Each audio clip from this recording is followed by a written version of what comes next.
How many Republicans are paying attention? How many Democrats are paying Right. attention to the corrupt Republicans? There's always been election fraud. Well, To pretend that we lie about the very fine people, he said there were very fine people on both sides. Obama's lying about that in front of the whole world. They lie about everything. You don't think they would cheat?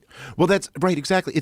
If every word that comes out of your mouth is a lie, Right. that you can't tell me that I'm not allowed to suspect. And also, you know, if what Rachel Maddow says is real, right? Like if you're telling me your worldview is essentially that Adolf Hitler is running for president, it looks like it's a coin flip if he's going to win. That's what they were telling us, that it was 50-50.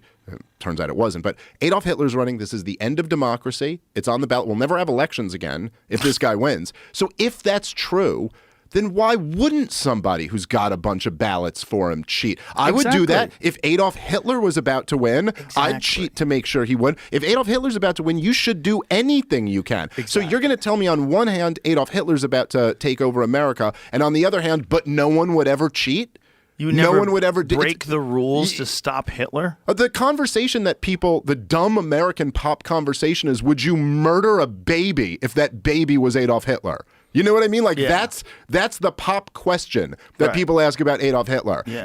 And I think the implied correct answer is yes. You're supposed to say, I would murder baby Hitler. I'd wait till he's 17. Yeah, probably feel a little bit better about yourself. Yeah, by the time he's 17, I'd know he's a piece of shit. And you could run a real good experiment on like nurture versus nature, like raise him loving, be nice. Give him some mushrooms. Yeah, there you go. Fix that little fucker.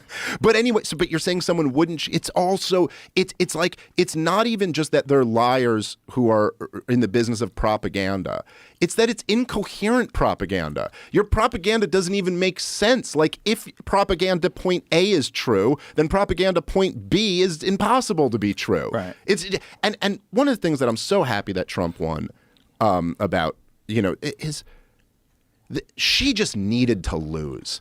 Like this, there's a certain line of that they crossed that you're like, we need to be in a country where that doesn't work. Like that can't work. Well, it's just too far. Here's one of the most important precedents. You can't have someone that's running that didn't go through a primary. Yep. You have to at least go through and respect the process of allowing us to pick who our representative is. No one would have picked her. She didn't, when she was trying to run for president, Tulsi Gabbard nuked her out of orbit, and that was it for her. She dropped off a cliff, and that was done, and that's how it should have been until Biden picked her as his vice president. Get away from that. You should always have a primary.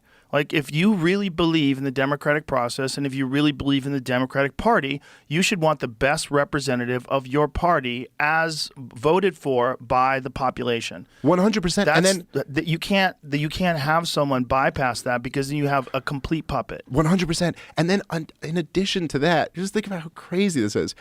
You're going to bypass the democratic process, and then you're running on democracy is on the ballot. Right. I mean, this is just too much. Amazing. It's too much. You want to like punch yourself in the face. Like you can't do that to me. You can't say that.